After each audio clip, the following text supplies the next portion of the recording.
Most people hear the word Aptera and immediately picture something fragile, something small, something dangerous. The first time I told my friends I had ordered an Aptera, their reaction was instant and unanimous. They looked at me like I had lost my mind completely and said this thing is a death trap. Now, I have been riding a bicycle to work every single day for the past 13 years. I have put roughly 50,000 miles on a bicycle, commuting through traffic, rain, and everything in between. So when people talk to me about safety, I already understand what it means to be vulnerable on the road. Riding a bicycle every day means you learn to be aware, alert, and incredibly careful about your surroundings. And even with all of that, I still feel I would be dramatically safer inside an Aptera than on my bike.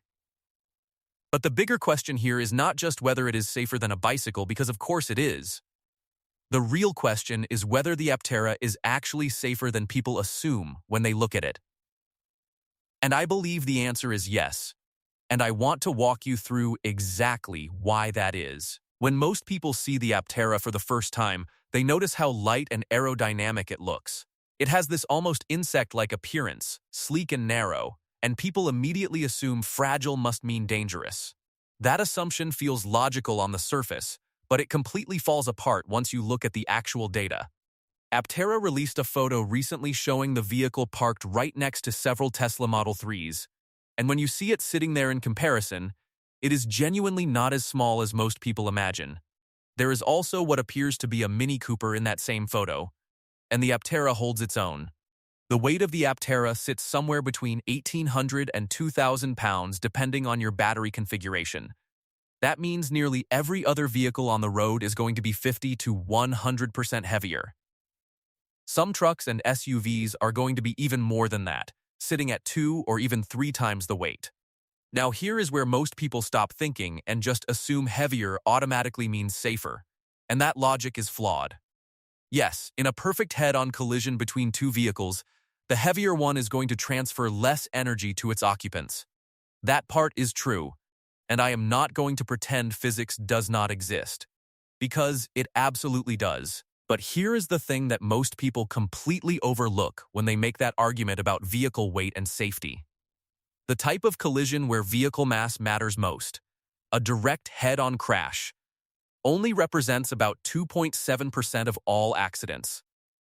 I pulled that number directly from the National Highway Traffic Safety Administration, using their most recently published data from 2019. That database covers every single recorded accident across the entire United States, categorized by type, severity, and outcome. And the most common type of accident on American roads is actually a rear-end collision, not a head-on crash. In rear-end collisions, vehicle mass still plays a role, but it is nowhere near as critical as most people assume. The dynamics are completely different, and the outcomes depend much more on how the vehicle is engineered than how heavy it is. Now let us talk about fatal accidents specifically, because that is really what people are worried about when they mention safety. Head-on collisions do represent a larger share of fatal accidents, coming in at roughly 10.9 to 11% of fatalities. That is significant, and I want to be clear that I am not dismissing how deadly head-on crashes can be. But here is where it gets really interesting, and where the heavier vehicle argument starts to completely collapse on itself. Collisions with fixed objects, meaning hitting a wall, a pole, a tree, or a barrier, account for 29% of all fatal accidents.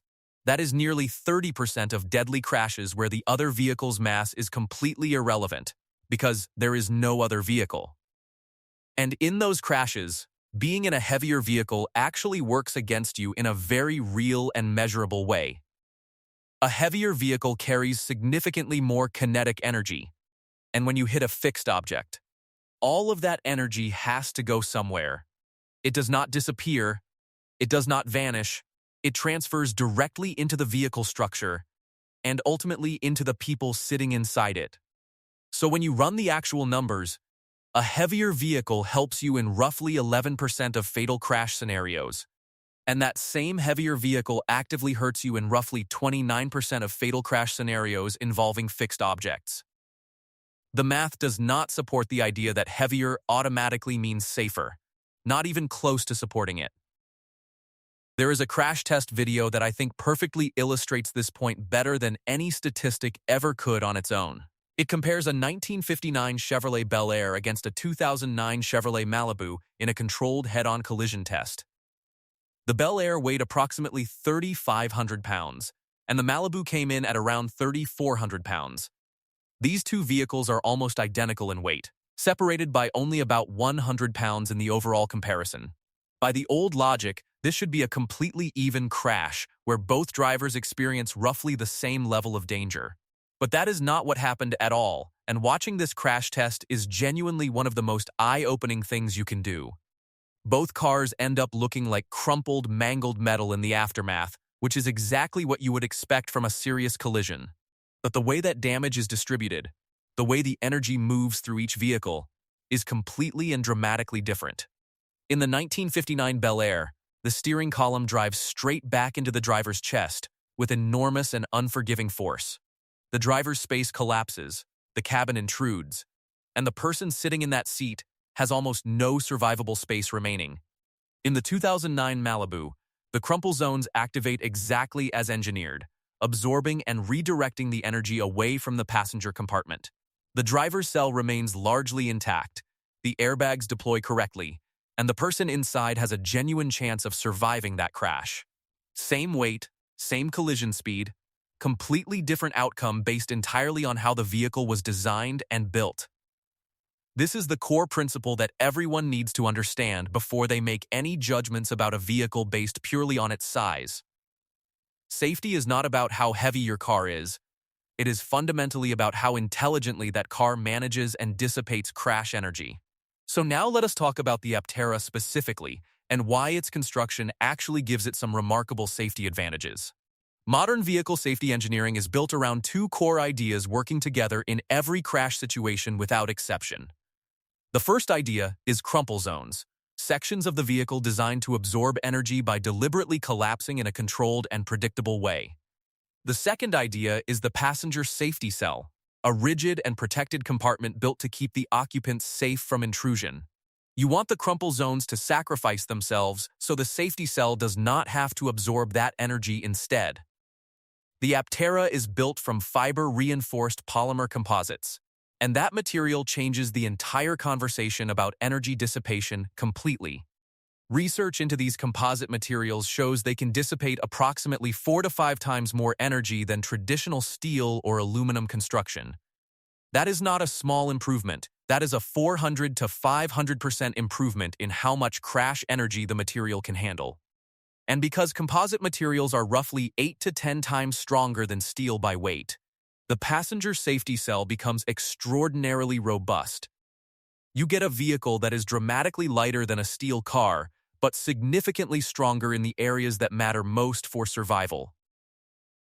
This combination of high energy dissipation in the crumple zones and extreme strength in the passenger cell is genuinely remarkable engineering. There is an older video online showing a heavy weight being dropped directly onto the original 2009 Aptera body shell. The composite structure absorbs the impact in a way that steel simply cannot replicate at anywhere near that weight level. Now, the composite technology has certainly improved since that 2009 demonstration, so the current Aptera is built on an even stronger foundation. But even that older footage makes it immediately clear that these materials behave in ways that challenge every conventional assumption about lightweight vehicles. The best real-world proof of composite safety does not come from the Aptera at all. It comes from Formula One racing.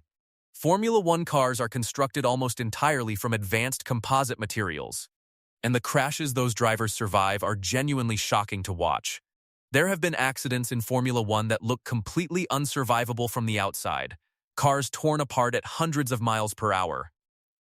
And yet the drivers walk away, sometimes shaken, sometimes with minor injuries, but alive and conscious after impacts that seem impossible to survive. The reason is exactly what we have been talking about. Composites dissipate energy by controlled disintegration of specific zones while protecting the core cell. You can engineer certain sections of the composite structure to break apart and absorb impact, while other sections remain rigid and intact. This is not an accident or a lucky outcome. It is the deliberate result of understanding how composite materials behave under extreme stress. The Aptera is designed with this same fundamental principle in mind, leveraging the material science that Formula One has proven over decades.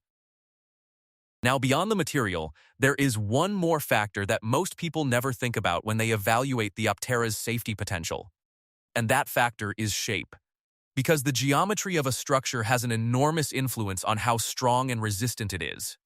If you look at the Aptera, it is essentially shaped like an egg, and that is not a coincidence or purely an aerodynamic choice. The egg shape means the entire body is composed of curves, arches, and spherical surfaces rather than flat panels and sharp corners. Engineers and architects have known for centuries that the arch and the sphere are among the strongest structural shapes that exist in nature. Think about how Roman aqueducts and cathedrals have stood for thousands of years using arch-based construction without modern materials or engineering tools.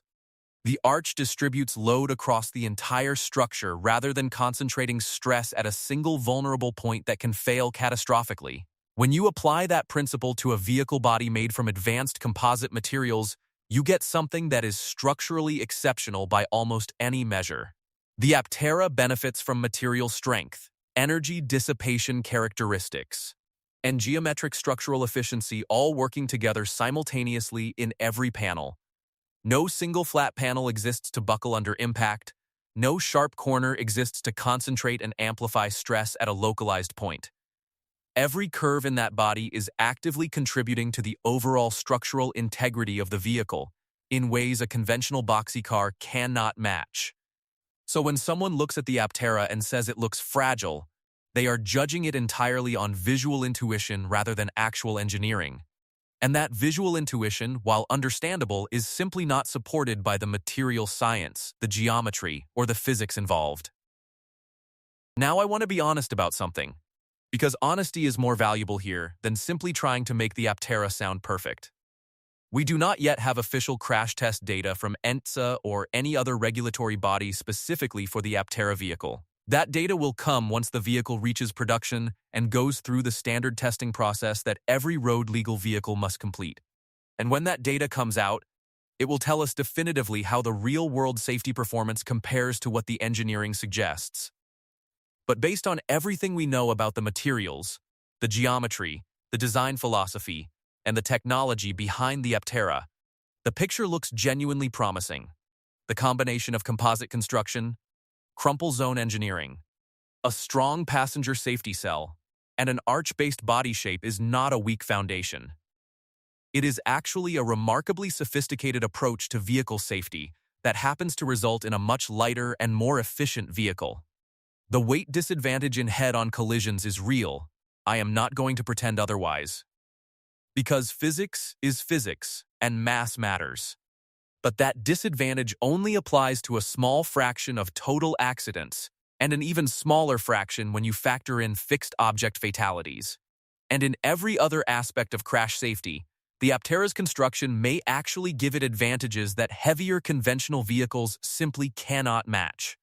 There is also the driving experience factor that contributes to safety in ways people rarely think about when comparing vehicles on a spec sheet. The Aptera is extremely low to the ground, which lowers its center of gravity dramatically compared to most modern crossovers and SUVs.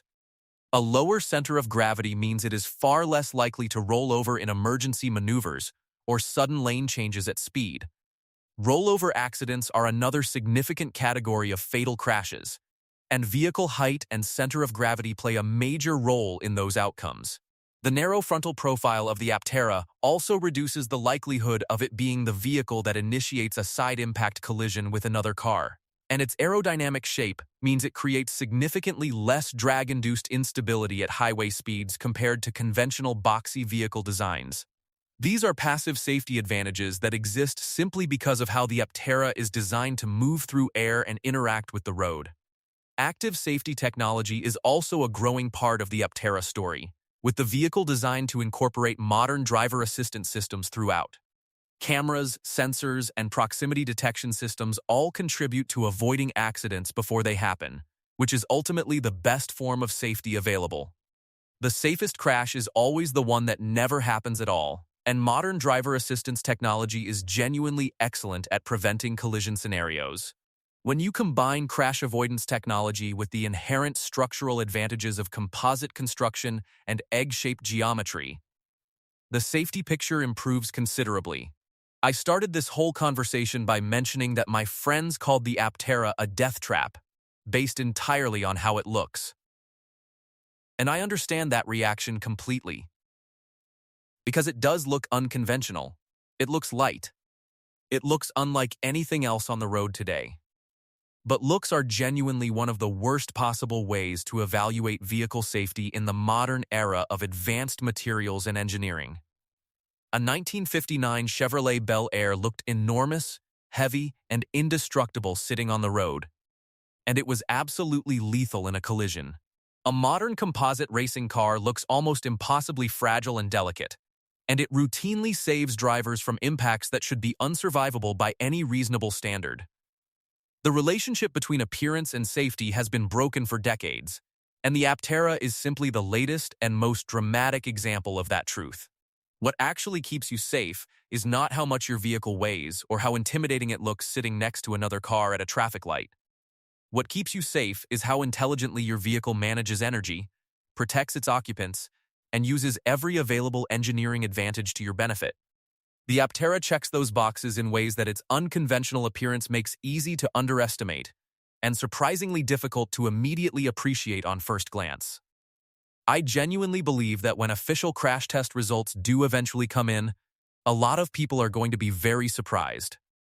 The engineering foundations are strong, the materials are proven, the geometry is sound, and the design philosophy is aligned with what modern safety science actually recommends.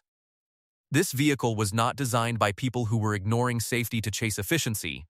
It was designed by people who understood both could coexist together. And that is ultimately why I am confident that the Aptera is going to be far safer than its appearance leads most people to believe. The data on crash types, the science of composite materials, the lessons from Formula One, and the geometry of its shape all point in the same direction. Lighter does not mean weaker. Unconventional does not mean unsafe. And a vehicle that looks fragile is not necessarily a vehicle that is fragile. The Aptera is proof that those assumptions need to be challenged. And I think the crash test results will eventually make that case far better than I ever could.